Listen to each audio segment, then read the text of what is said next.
Hello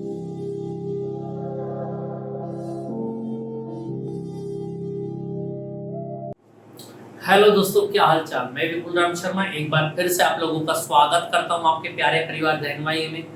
तो चलिए दोस्तों, उम्मीद है आप बहुत बेहतर तरीके से अपनी तैयारी में लगे हुए होंगे, अपनी स्टडी में और ज़्यादा पहले से मजबूत तरीके से जुटे हुए होंगे, ऑल सब्जेक्ट्स को बेहतरीन तरीके से कवर कर रहे होंगे। और जो नहीं कर रहे हैं उनसे विनती एक ही है दोस्तों, याद रखना मार्कशीट पर हर सब्जेक्ट सेम मार्क्स का ही होता है। जिस भी सब्जेक्ट को आपको वीक महसूस हो रहा है उसी सब्जेक्ट के ऊपर काम करना स्टार्ट करें, उसी को थोड़ा सा ज्यादा टाइम देना स्टार्ट करें।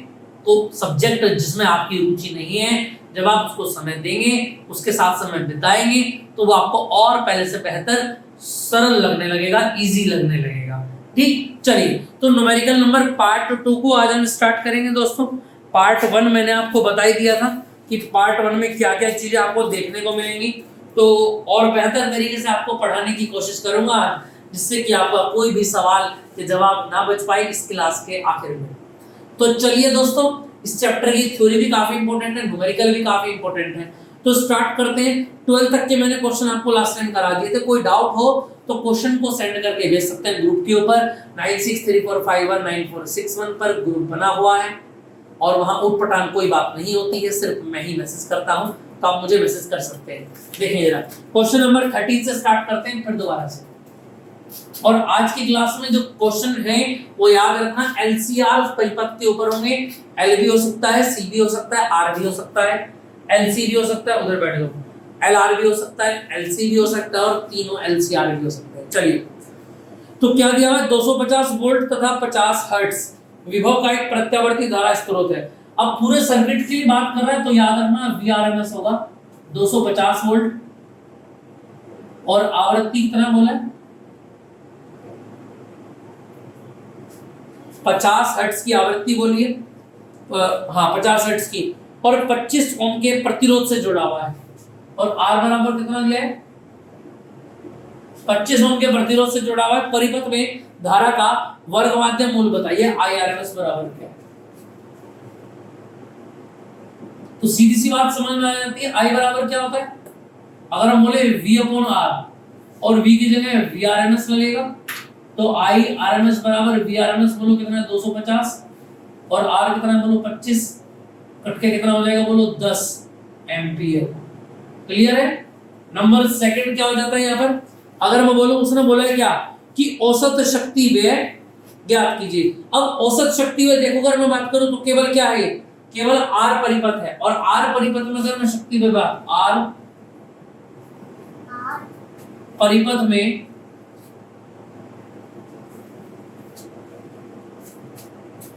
शक्ति व्यय P बार बराबर क्या बन जाएगा, VRMS इनटू IRMS। VRMS बोलो ऊपर से कितना है 250, और IRMS यहां से कितना बनेगा, ये रहा 10, और P बार इक्वल टू क्या बन जाएगा 2500। ठीक है भैया, 2500 यहां पर इसका आंसर आ जाएगा, 2500 वाट हो जाएगा। यहां तक की बात समझ में आ पा रही है। इस तरीके के क्वेश्चन आपको करने हैं। क्वेश्चन नंबर 14, एक एक क्वेश्चन करते हुए चलेंगे, जो सिमिलर होंगे उनको आप घर से ट्राई कर सकते हैं, मैं बताता हुआ चलूंगा आपको। तो क्वेश्चन नंबर 14 की अगर मैं बात करूं, स्क्रीन पर देखते रहेंगे, एक एक क्वेश्चन देखें यार। 14 पर क्या बोलेंगे, स्क्रीन पर 14 में क्या बोला, एक 200 वोल्ट, तो VRMS बराबर कितना हो जाएगा 200 वोल्ट, 200 वोल्ट 50 हर्ट्ज। प्रत्यावर्ती धारा पर तो R बराबर 50 ओम सॉरी, R बराबर 50 ओम जुड़ा है। तो नंबर एक पहले पार्ट में क्या निकालना है, परिपथ में आभासी धारा बताइए। आभासी धारा यानी IRMS। सीधा सा फॉर्मूला लगता है भैया, IRMS बराबर VRMS अपॉन R, और VRMS कितना है 200/50, और ये बन गया IRMS बराबर 5 चौक 20 4 एम्पियर। दूसरा बोला क्या कि धारा परिपथ में धारा विभव में कलांतर बताइए। देखो I और V में कलांतर, I व V में कलांतर निकालना है। तो आई और वी में कलांतर कैसे निकालेंगे? देखो भाई, आई और वी में कलांतर, अब ये याद रखना चूंकि यह आर परिपथ है केवल, और आर परिपथ में मैंने आपको बताया था धारा और वोल्टेज क्या रहेंगे, समान कला में रहेंगे। आई वी कैसे रहेगी, समान कला में रहेगी, यानी कि कलांतर कितना रहेगा, दोनों के बीच का कलांतर कितना रहेगा दोस्तों, 0 रहेगा। क्लियर। उसके बाद आ जाता है तीसरा पॉइंट, औसत शक्ति में बताइए।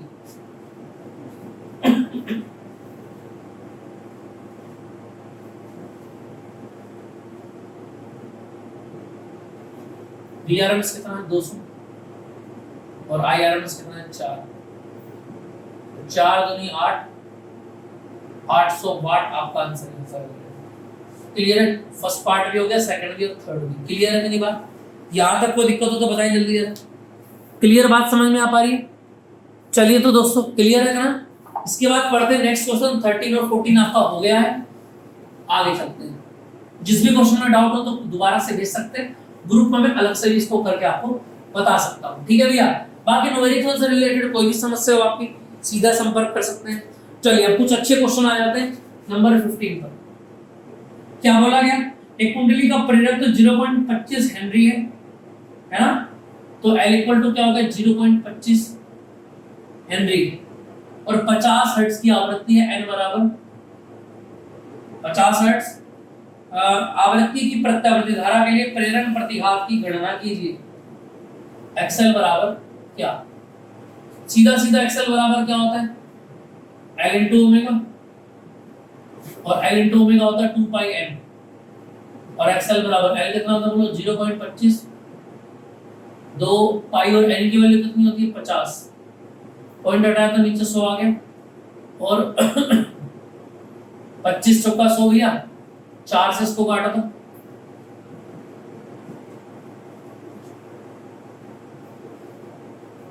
25 चौका 100, 2 दूनी 4 और 50/2 पाई, यानी कि 25 पाई आपका आंसर आ गया। क्लियर है इतनी बात? यहां तक क्वेश्चन कर सकते हैं, क्लियर है। नंबर 16 पर आ जाते हैं, देखें जरा क्या बोला गया स्क्रीन पर। भैया उसने बोला 200 हर्ट्ज, यानी n इक्वल टू हो गया 200 हर्ट्ज। क्लियर है। आवृत्ति पर एक प्रेरक कुंडली का प्रेरक या प्रतिघात, यानी XL बराबर कितना दिया है 12.56 ओम, और कुंडली का स्वयं प्रेरण ज्ञात कीजिए L बराबर क्या।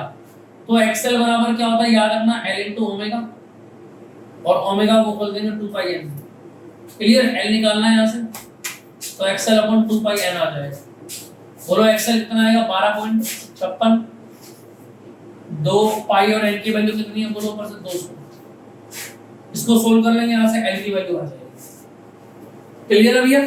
इसको आप घर से करेंगे, क्वेश्चन को कर सकते हैं ऐसे क्वेश्चन को। अब नेक्स्ट आ जाते हैं। अब बहुत सारे क्वेश्चन ऐसे होंगे जो याद रखना XL बराबर L इंटू ओमेगा के ऊपर डिपेंड करेंगे। ओमेगा तो अगर आवृत्ति दी हुई है तो 2 पाई n खुलेगा, और अगर आवृत काल है तो 2 पाई अपॉन t खुलेगा। क्लियर है? इससे अलग ओपन नहीं होना।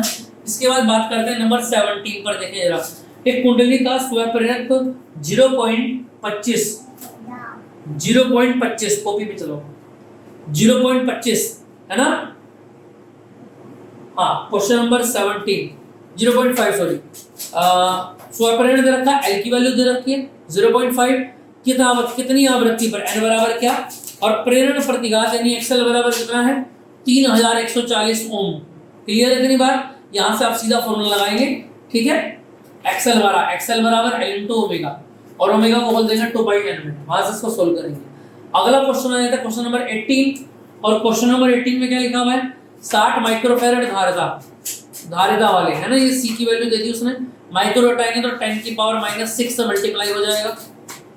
संधारित्र का 600 हर्ट्ज आवृत्ति पर धारितीय प्रतिघात ज्ञात कीजिए, XC निकालना भैया। तो XC बराबर क्या हो जाएगा 1/c इंटू ओमेगा। इसको होमवर्क में करेंगे। क्वेश्चन नंबर 19 पर आ जाते हैं। प्रतिरोधी ने कुंडली का प्रेरक तो 0.5 हेनरी है, L दे रखा भैया। 120 वोल्ट दे रखा है, चलो जी ये VRMS हो जाएगा, है ना। और 60 हर्ट्ज आवृत्ति यानी n बराबर क्या हो जाएगा 60 हर्ट्ज। एक प्रत्यावर्ती स्रोत से जोड़ने पर प्रवाहित में धारा का वर्ग माध्यम मूल ज्ञात कीजिए। तो सीधा सीधा नंबर 19 में सीधा सीधा फॉर्मूला लगाना, याद रखना 19 में एक्सएल बराबर क्या होता है L इंटू ओमेगा। उसने हमको क्या दिया है, उसने हमको क्या दिया है, देखो जरा क्वेश्चन में, अच्छा एक्सएल की एल की नहीं दिया है, एक्सएल निकाल लेंगे। VRMS दे रखा है और IRMS पूछा है ना। देखो इसमें क्या करना है आपको, ये तो होता ही है। अगर मैं बोलूं आपसे IRMS बराबर, तो आप बोलेंगे I बराबर V/R, और R की जगह काम करेगा क्योंकि प्रेरक है, तो प्रेरक में प्रतिरोध का काम कौन करेगा, प्रेरक में प्रतिरोध का काम कौन करेगा, एक्सएल करेगा। और इस फॉर्मूले को आप यहां पर ओपन करेंगे, IRMS बराबर ऊपर हो जाएगा VRMS और एक्सएल को खोलेंगे L इंटू ओमेगा, और ओमेगा रहेगी 2πn। क्लियर है, इसको आप यहीं पर कर देंगे। नंबर 20 इसको होमवर्क में करेंगे आप। नंबर 20 आ जाता है, और 20 में क्या बोला गया, इतने हेनरी, L बराबर दे दिया 0.5, I बराबर दे दिया 0.2 एम्पियर। हेनरी प्रत्यावर्ती धारा जिसकी आवृत्ति n बराबर 50 हर्ट्ज है, और प्रेरक के सिरों पर वोल्टेज तथा धारा में कलांतर ज्ञात कीजिए। VL पूछा है ना, तो सीधा सीधा याद रखना I बराबर क्या फॉर्मूला लगाएंगे, VL अपॉन XL, और VL इक्वल टू क्या आ जाएगा I इंटू XL, और XL क्या बोलेगा 2πn में भी बोल सकता है, 2π/T में भी बोल सकता है। अच्छा n दे रखा तो 2πn ही बोल। क्लियर है भैया, इसको घर से करेंगे। इतनी बात समझ में आ गई। अब इससे आगे की बात को स्टार्ट करते हैं। देखें ना, क्वेश्चन नंबर आ जाता है, इसको कर लेंगे आप यहां से। Question number 20। अच्छा VL पूछा है, कलांतर भी पूछा है उसने। चलिए भैया इसका सेकंड पार्ट और देख लेते हैं। 20 का उसने बोला वोल्टेज तथा धारा में कलांतर ज्ञात कीजिए, है ना। तो याद रखना tan phi बराबर क्या होता है XL अपॉन R, और R तो है नहीं तो 0 बन जाएगा, तो ये बन जाएगा इन्फिनिटी, और इन्फिनिटी बन जाएगा ना, हाँ तो फाई की वैल्यू कितनी हो जाएगी बोलो, इन्फिनिटी किसकी वैल्यू होता है 90 की, 90 यहां से निकल जाएगा। क्लियर है, यहां तक की बात समझ लेंगे। क्वेश्चन नंबर आगे देखते हैं 21 से। और क्वेश्चन 21 से क्या कहता है देखिए ना, एक हेनरी है, L बराबर 1.0 है, कुंडली की वोल्ट था 200 वोल्ट है, यानी V बराबर कितना हो जाएगा 200 वोल्ट हो जाएगा। और आगे बोला 50 हर्ट्ज के प्रत्यावर्ती धारा स्रोत से जुड़ा हुआ है, तो n इक्वल टू क्या हो जाएगा 50 हर्ट्ज। प्रतिघात निकालना है XL, तो XL बराबर L इंटू ओमेगा हो जाएगा सीधा सीधा। दूसरा है I बराबर V अपॉन XL हो जाएगा। और तीसरे में पूछा है कि कलांतर क्या होगा फाई, तो फाई निकालने के लिए डायरेक्ट फॉर्मूला लगा देंगे आप, R परिपथ R बराबर 0 है, तो सीधा फाई बराबर क्या आ जाएगा 90 डिग्री पश्चगामी आ जाएगा। क्वेश्चन नंबर 22 देखें जरा, 22 को देख लें आप एक बार। 22 में क्या बोला गया, प्रत्यावर्ती धारा परिपथ के श्रेणी क्रम में जोड़े गए प्रेरक तथा सिरों के बीच विभवांतर इतना और इतना है, यानी VL बराबर है 12 वोल्ट, ठीक है, और प्रतिरोध यानी VR बराबर है